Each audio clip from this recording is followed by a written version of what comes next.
ચૂંટણીમાં એઆઈએમઆઈએમની એન્ટ્રી થઈ ચૂકી છે ત્યારે એઆઈએમઆઈએમના અધ્યક્ષ અસદુદ્દીન ઓવૈસીએ અમદાવાદની જનતાનો આભાર માન્યો છે। ઓવૈસીએ કહ્યું કે ગુજરાતમાં ત્રીજો પક્ષ નહોતો ચાલતો એટલે ભાજપ અને કોંગ્રેસ એકબીજા સાથે મેનેજ કરી લેતા હતા, પરંતુ હવે અમે પોલિટિકલ વેક્યુમને ભરીશું। ત્રીજો પક્ષ ક્યારેય નહીં ચાલે એવું કહેનારાઓને જડબાતોડ જવાબ મળ્યો છે। असदुद्दीन ओवैसी अपनी साथे छे, एमनी साथे बात करीशुं। गुजरात में तीसरा पक्ष कभी नहीं चलता ऐसा लोग कहते थे, पॉलिटिकल पार्टीज कहती थी, उनको जवाब मिला है एआईएमआईएम की तरफ से। नहीं, देखिए, तीसरा पक्ष इसलिए नहीं चलता था क्योंकि वो नंबर वन उसकी पहले वजह ये थी कि कांग्रेस बीजेपी उनको मैनेज कर लेती, और दूसरा ये था कि उनमें एक कमिटमेंट नहीं था, जो उसको अंग्रेजी में बोलते हैं ना, कि इंटेलेक्चुअल ऑनेस्टी। तो अब हम पूरी कोशिश करेंगे वो पॉलिटिकल वैक्यूम जो आज अवेलेबल है गुजरात की पॉलिटिक्स में, उसको फिल करेंगे। और हम अकेले नहीं, हमारे साथ छोटू भाई वसावा की बीटीपी पार्टी है, और भी ऐसे कई दलित संगठन हैं, हमारे साबिर भाई साहब पटेल बरादरी के जिम्मेदारों से भी बातचीत कर रहे हैं। तो ये एक नेचुरल चीज़ है कि कहीं पर भी ज़िंदगी में वैक्यूम नहीं होता है, तो हमारी पूरी कोशिश होगी कि उस पॉलिटिकल वैक्यूम को फिल करें। मैं इस बात को मानता भी हूँ कि आसान काम नहीं है, बड़ी मेहनत और जस्तजू करना पड़ेगा, मगर हमारे इरादे बुलंद हैं, हमारी नीयतों में इखलास है। और हमको जो अहमदाबाद की जनता ने हमको जो इज़्ज़त से और अपनी मोहब्बतों से आशीर्वाद से नवाजा है, यकीनन ये हमारे लिए बड़ी हमको हिम्मत इससे मिली है।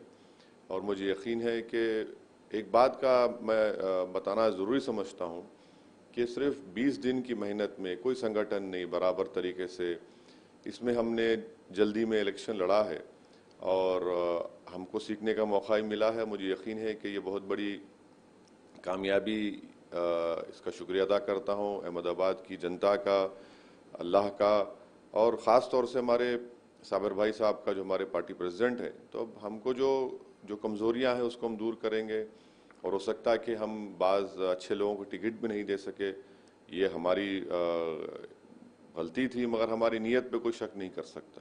तो ये चीज़ों को दूर करेंगे, आगे बढ़ेंगे। और मुझे यकीन है कि अब जो 28 तारीख को जो पोलिंग है मोडासा में, गोधरा में, भरूच में, इससे और हमारे पार्टी के मेंबर्स को हौसला बढ़ा है, और ये एक लंबा सफ़र है, हम लोग इसको आगे जारी रखेंगे। आपने पार्टी कार्यकर्ताओं से मिले, आप विनिंग कैंडिडेट से भी मिले, हारे हुए कैंडिडेट से भी मिले।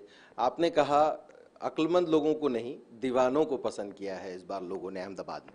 देखिए, जो इंसान ज़्यादा अक्लमंद होता है तो हमेशा डरता है, खौफ खाता है, और जो लोग दीवानगी की हद तक अपने कॉज में कमिटेड होते तो उनको कामयाबी मिलती है। और चाहे वो जर्नलिस्ट हो या पॉलिटिक्स हो, किसी फील्ड में, तो आपको एक जुनून होना ज़रूरी है। और जुनून उस वक्त पैदा होता है जब आप में एक पैशन हो, और अब एक दीवानगी की हद तक आप अपने उस मंजिल को, उस ऑब्जेक्टिव को हासिल करना चाहते हैं।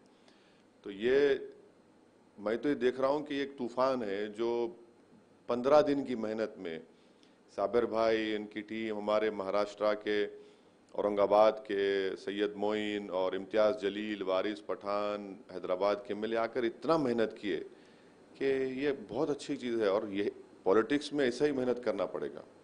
कोई पॉलिटिक्स अगर आप ड्राइंग रूम में बैठकर, एसी कमरे में बैठकर और फिर सिर्फ कॉन्स्पिरेसी करेंगे और किसी को काटेंगे, किसका टांग खींचेंगे, तो वो पॉलिटिक्स नहीं है, वो राजनीति अब चलने वाली नहीं है। जनता ये चाहती है कि भाई कोई जिसमें एक पैशन हो, जिसमें कमिटमेंट हो, और वो एक वैक्यूम है, हम उसको महसूस करते हैं। और हम देखिए, बहुत बड़ी जिम्मेदारी होती है कि जनता का कॉन्फिडेंस जीतना, उनका दिल जीतना। तो ये एक कम वक्त में हमारे टीम ने किया है, और हम आगे भी करते रहेंगे। ओवैसी साहब, जिस तरीके से कांग्रेस पार्टी हमेशा आरोप लगाती रही है कि एआईएमआईएम जो है वो भारतीय जनता पार्टी की बी टीम है, आपके प्रतिस्पर्धी कौन है जो राजनैतिक प्रतिस्पर्धी अगर माना जाए? नहीं, देखिए, जब आप पॉलिटिक्स, कोई पार्टी की पॉलिटिक्स आप करते हैं, तो मैं तो चूज़ नहीं कर सकता ना कि ये मेरा अपोनेंट होगा, ये नहीं होगा। जो मेरे सामने होगा वो भी हमसे मुकाबला करेगा, डेमोक्रेसी में हम भी उनसे मुकाबला करेंगे। तो हम तो पिक एंड चूज़ नहीं कर सकते, मगर हमारा मानना ये है कि गुजरात के पॉलिटिक्स में बरसों से अगर बीजेपी को पावर मिल रहा है तो यकीनन गुजरात की जनता ने भी उनका साथ दिया। मगर इसकी अहम वजह यह है कि कांग्रेस पार्टी के लोग उनसे मिले हुए अंदर से, इसीलिए आप देखते हैं कि उनके 16 या 17 एमएलएज रिजाइन करके चले गए। इसीलिए आप देखते हैं कि इलेक्शन के टाइम पर जैसा डीलिंग हो जाती है बैकरूम, वो सब होता है।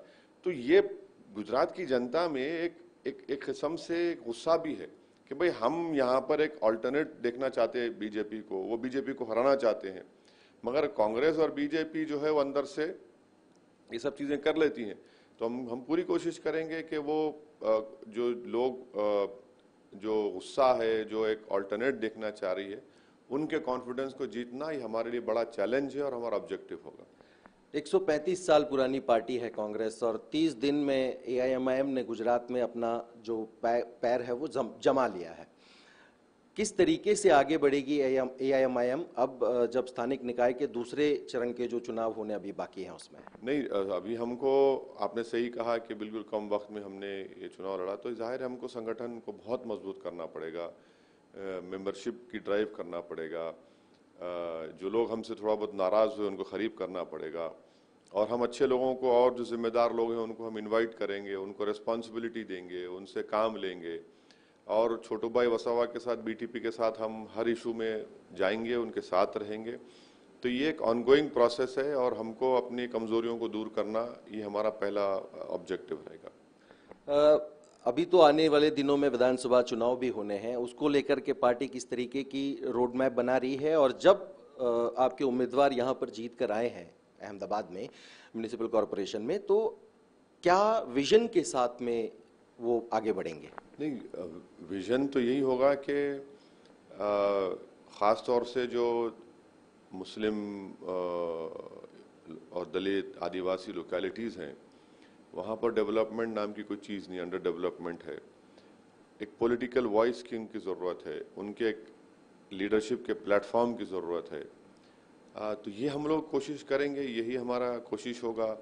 अब एक लंबा चौड़ा डॉक्यूमेंट तो बना नहीं सकते, ये तो सब सिर्फ कागज़ पे रहता है, मगर मोटा मोटा तो ये है कि ये कोशिश रहेगी और इस पर हम काम करेंगे। अब जो चुनाव आएगा तो जाहिर है अभी से हमको सबक मिला है, हम एक सीखे हैं, वो गलतियां हम दोबारा ना करें, वो हमारा कोशिश होगी।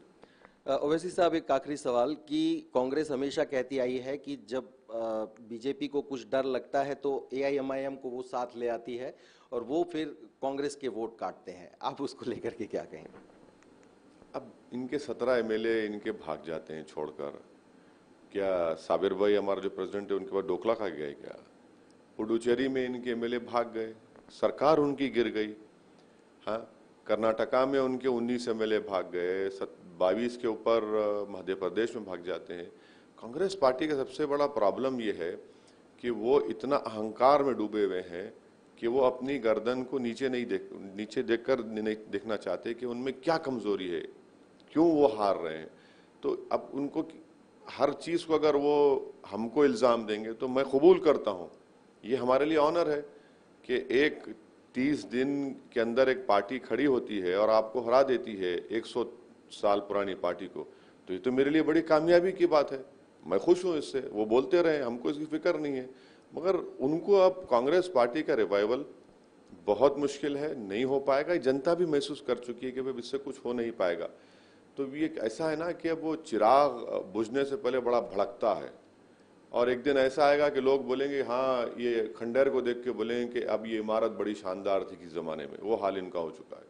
बीजेपी के लिए भी कड़ी एक चुनौती होगी आपकी तरफ से? यकीनन होगी, यकीनन हम बीजेपी से भी पॉलिटिकली डेमोक्रेसी में उनको अपोज करेंगे, इन तमाम बातों को सामने रखेंगे, जनता के सवालात उनके सामने रखेंगे, उनकी कमजोरियों को जनता में एक्सपोज करेंगे और हम अपना काम करेंगे।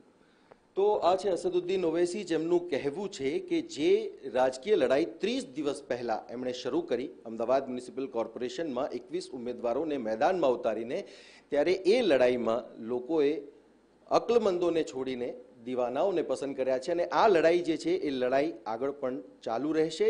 જે સ્થાનિક સ્વરાજની ચૂંટણીમાં હજુ પણ જિલ્લા પંચાયત, તાલુકા પંચાયત અને નગરપાલિકાની ચૂંટણી છે, એમાં પણ એમને જવાબ જરૂરથી મળશે અને ભારતીય જનતા પાર્ટી પણ એ માટે તૈયાર રહે કે એઆઈએમઆઈએમ હવે ગુજરાતમાં પગ પેસારો કરી ચૂકી છે। કેમેરામેન ઇમરાન શેખ